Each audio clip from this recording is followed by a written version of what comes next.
दिग्विजय, तू बोललास ना तिच्याशी नीट?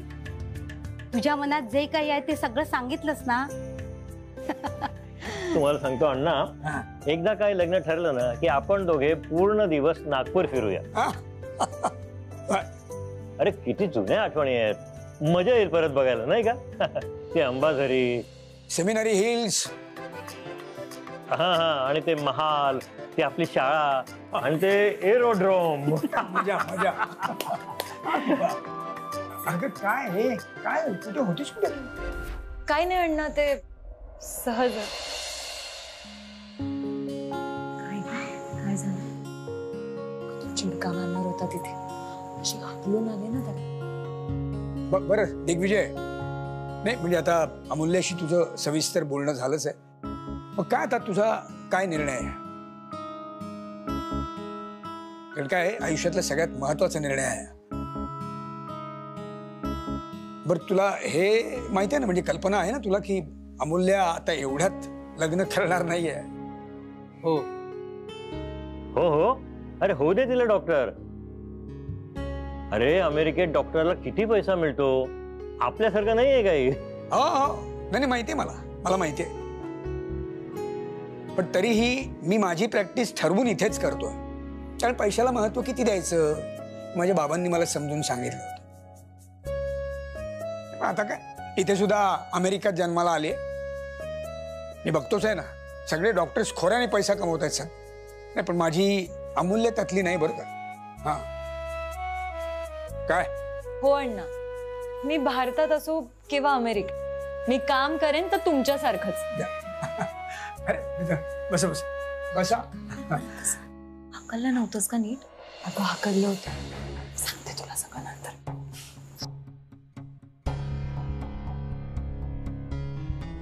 बरं दिग्विजय, आता तुम्ही अमूल्याशी बोललाय, तिचे सगळे विचार सुद्धा कळलेत तुम्हाला, मग काय आता तुमचा निर्णय काय? पण आम्हाला तर मुलगी पसंत आहे. दिग्विजय, तुझा काय विचार आहे? माझी काहीच हरकत नाहीये. दिग्विजयचा तर आधीपासूनच होकार होता. अरे वेदांत आणि अमूल्य टीव्हीवर दिसत आहेत, जरा आवाज वाढवा. काय? तर आता आम्ही घेऊन आलो आहोत एक ब्रेकिंग न्यूज. कहाणी सध्या सोशल मीडियावर गाजत असलेल्या 36 गुणी जोडीची. तर हे आहेत वेदांत वानखेडे. नागपूरच नव्हे तर महाराष्ट्रातील मोठे पुढारी दिवंगत श्रीधर वानखेडे यांचे ज्येष्ठ चिरंजीव, जे गेले काही वर्ष बिझनेसमॅन ऑफ द इयरचा अवॉर्ड जिंकत आहेत. एक मुलगी रात्रभर यांच्या बरोबर यांच्या ऑफिसमध्ये होती.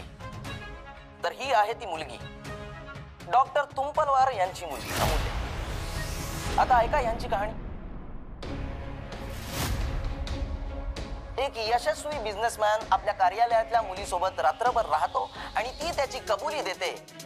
याविषयी तुमचं काय मत आहे हेच जाणून घेण्यासाठी आम्ही पोल कंडक्ट करत आहोत. तर खाली दिलेल्या नंबरवरती मेसेज करा आणि पाहत राहा पोल खोल न्यूज. अण्णा काय हे जे सांगतायत ते खरं आहे का? हो नाही म्हणजे कसं आहे, म्हणजे तुझी मुलगी ह्या मुलाबरोबर रात्रभर ऑफिस मध्ये होती? अरे देवा, अमेरिकेतली मुलगी नको होती म्हणून ओळखीची बघितली आणि ती चक्क एक रात्र.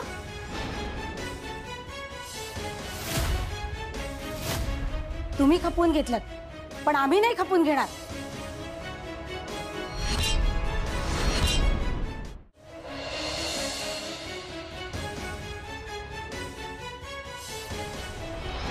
तुम्ही एक काम करा, इथे पुढे ना एक सर्कल लागेल, तिथून लेफ्ट घ्या आणि तिथे कोणालाही विचारा, कोणी सांगेल. आपण त्याचं काय की बाहेर मला एकाने चुकीचा रस्ता सांगितला.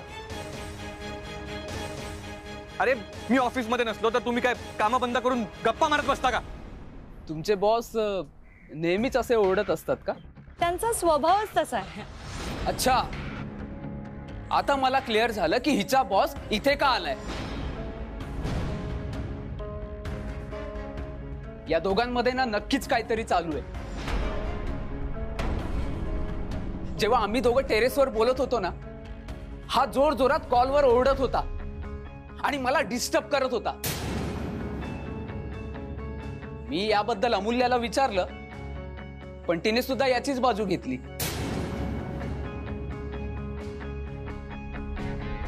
अरे तुमच्यामध्ये होतं अफेअर, तर मग हा बघण्याचा कार्यक्रम तरी कशाला करायचा?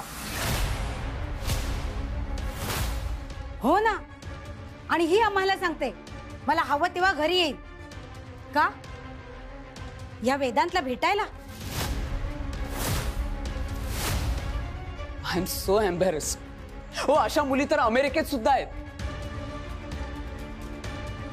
But I wanted only Maharashtrian girl with all संस्कार.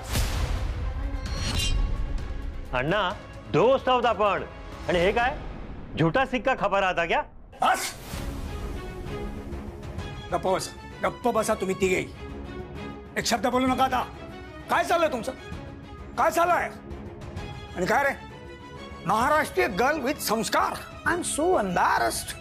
हा mister Digvijay, I am proud of my daughter. Understand? आणि काय रे, तिकडे अमेरिकेत राहतोस ना, पण तिथला बक्कळ पैसा चालतो तुला, पण तिथली स्वतंत्र विचारांची बाई झेपत नाही म्हणून इकडे येतं का लग्न करायला? तिकडे मोलकरी मिळत नाही म्हणून इकडे येऊन हक्काची मोलकरी निधून घेऊन जायला? कसले ढोंगी आहात रे तुम्ही? हा? आणि उगाच नाही तुम्ही माझ्या मुलीला डॉक्टर होण्याची परवानगी देतात, कारण तिने तिथे येऊन भरपूर पैसा कमवावा म्हणून. होय ना? काय रे, बरोबर ना? आणि तू रे दिग्विजय, आता कायमचा राहायला गेलास ना तिकडे, अरे मग तिथल्या मातीशी, त्या देशाच्या संस्कृतीशी, तिथल्या स्वातंत्र्याच्या संकल्पनेशी जरा प्रामाणिक राहा ना. आणि मिलिंद, तू आणि तुझी बायको माझ्या मुलीचं स्पष्ट वक्तेपणा, स्पष्ट बोलणं खूप आवडलं होतं तुम्हाला आधी. तिच्या सगळ्या अटी मान्य केल्या होत्या तुम्ही. काय? आणि बरं झालं तुमच्या तिघांचे खरे चेहरे आधीच समोर आले आमच्या. अगदी योग्य वेळी लागली ती बातमी, योग्य वेळी लागली. अरे तुम्ही काय नकार देता रे माझ्या मुलीला? उलट मीच तुमच्या या अमेरिकेच्या अर्ध्या हळकुंडाने पिवळ्या झालेल्या मुलाला नकार देतोय.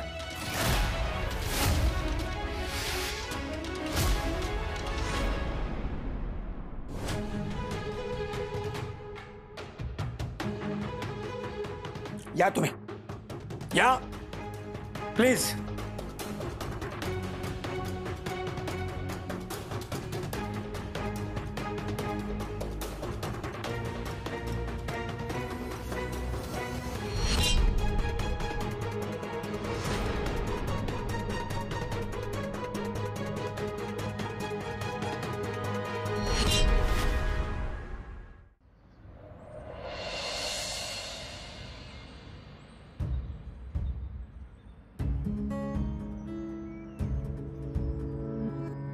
मी निघतो.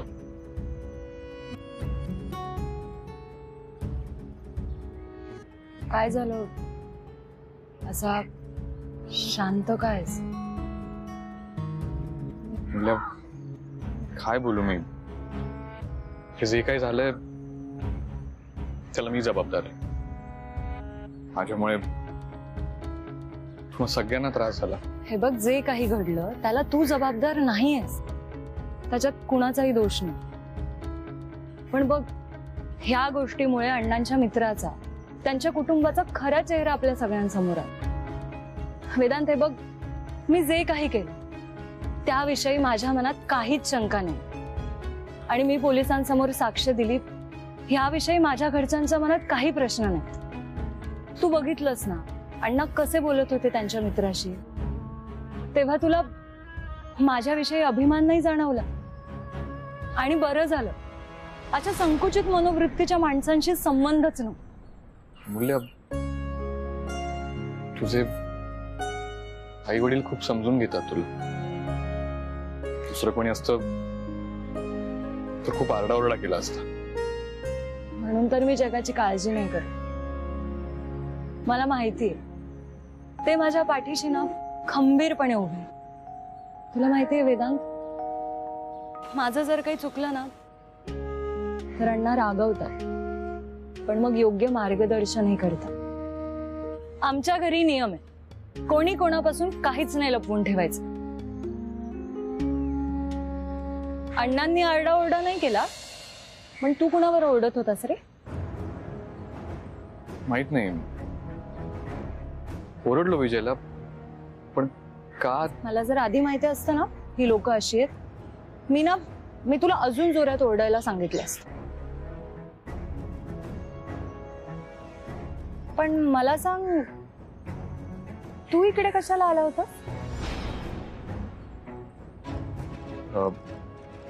इकडे म्हणजे तुझ्या घराजवळ ना, ते आपलं ती होती मीटिंग होती माझी बँक ऑफिसर सोबत. ते नेहमी ऑफिसमध्येच होते ना मीटिंग, सो यावेळेस त्यांनी बाहेर भेटायचं ठरवलं.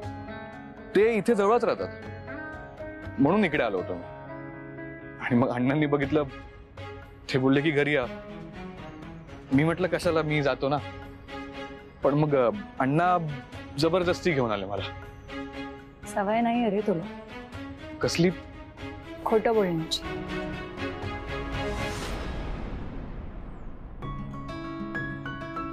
मूल्य, अगं मी कशाला खोटं बोलू? तुला नाही बोलतायत खोटं. तुझा चेहरा सगळं बोलून जा. मूल्य, मी खरंच बोलतोय. खरंच मीटिंग होती माझी. मला उशीर होतोय, मी जातो. वेदांत,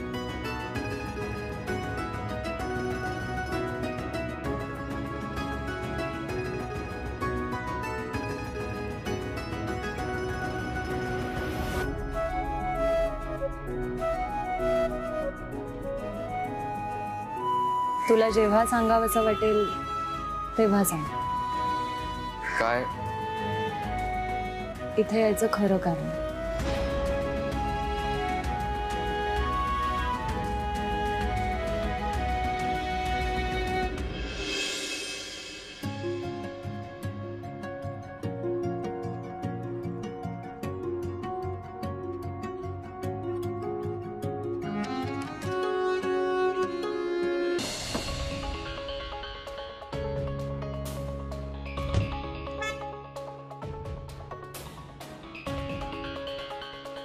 एक यशस्वी बिझनेसमॅन आपल्या कार्यालयातल्या मुलीसोबत रात्रभर राहतो आणि ती त्याची कबुली देते.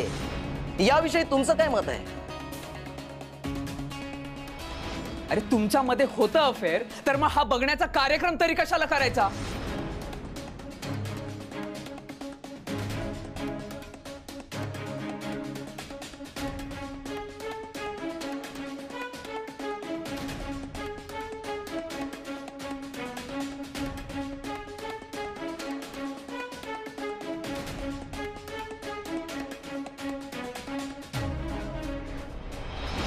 तुला जेव्हा सांगावंसं वाटेल तेव्हा सांग.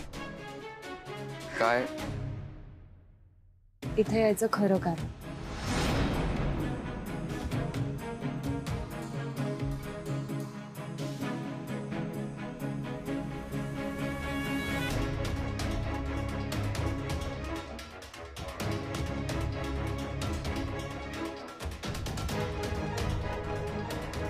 काय वेदांत वानखेडे, काय झालं तुला?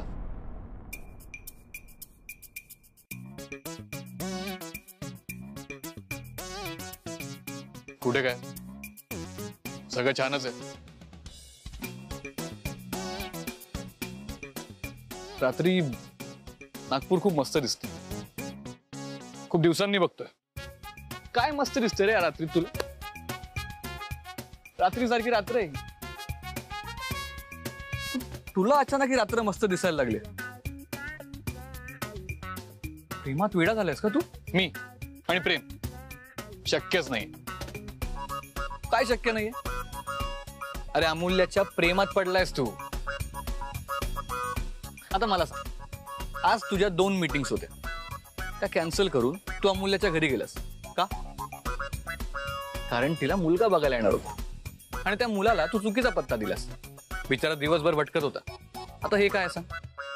अरे हे प्रेम नाही तर काय आहे?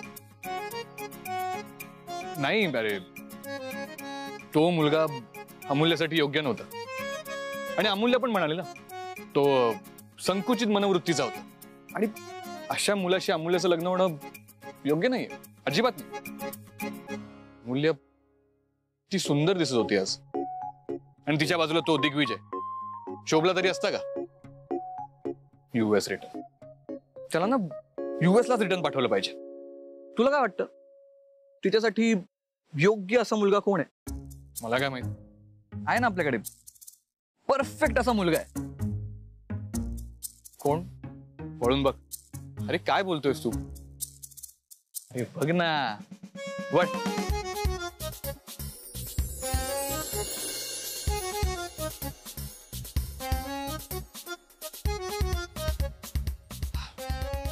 वेदांत वानखेडे.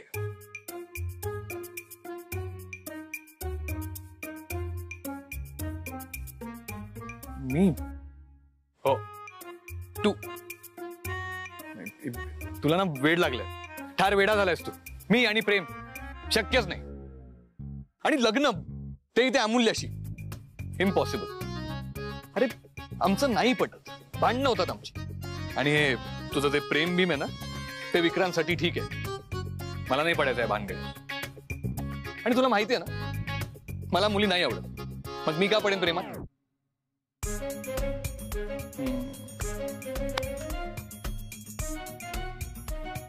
मग मला सांग, तुझं तिला सारखं विचारत असतोस ना की तू माझी मित्र म्हणून मदत केलीस का बॉस म्हणून?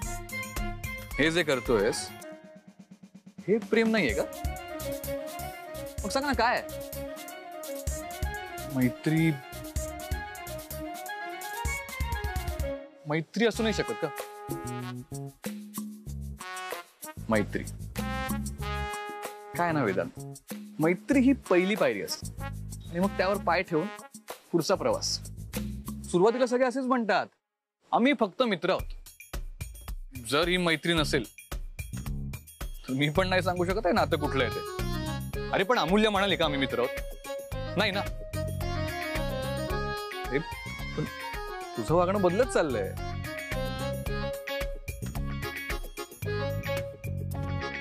अच्छा अच्छा, आत्ता माझ्या लक्षात येत. तिने पोलिसांसमोर साक्ष दिली, ती माझ्या बाजूने उभी राहिली, म्हणून तू असं म्हणतोयस ना? चुकीचं आहे, असं काही नाही. अरे जसं मी आरतीची मदत केली तशी अमूल्याने माझी मदत केली, बस एवढंच आहे, बाकी काही नाही. समजलं? काय समजलं? हे बघ, त्या प्रेमाच्या भानगडीतनं काही समजत वगैरे नाही.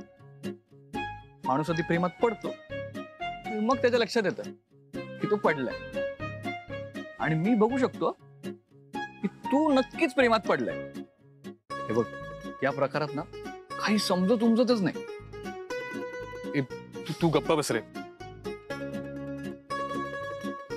उद्या मी तिला कॉफी हाऊसला बोलवलं. मग काय बोलणार आहेस तिथे? तेच सुचत नाहीये मला. मला तर वाटतं ती कॉफी ना घशाखाली उतरणारच नाही माझ्या. हे बघ, जे मनात आहे ना ते बोलून टाक. अरे खरंच माझ्या मनात काही नाहीये. ती अमूल्य ना बरोबर बोलते. तुला साधं खोटं पण बोलता येत नाही. अरे मनामधलं जे आहे ते बोलून टाक ना. मी पण ना वेळ वाया घालवला तुझ्यावर. कोणाकडून अपेक्षा ठेवतोय मी? अरे खरंच माझ्या मनात काही नाही. हो का? काही नाही तुझ्या मनात? मग तो मुलगा आला तेव्हा का गेला होतास तू? वेदांत, तुझ्या हातात असतं ना तर तू त्या मुलाला गाडीत बसून एअरपोर्टला नेलं असतंस आणि तिथून परत अमेरिकेला हाकललं असतंस. चल आता गाडी सुरू कर आणि घरी जा. आणि हो, कुणी वाटेत आलं तर त्याला फिरवू नकोस. आणि तू उगाच भटकू नकोस. स्वतःच्याच घरी जा, नाहीतर परत रस्ता चुकून जाशील तिच्या घरी. झोपली असेल ना ती, म्हणून जा.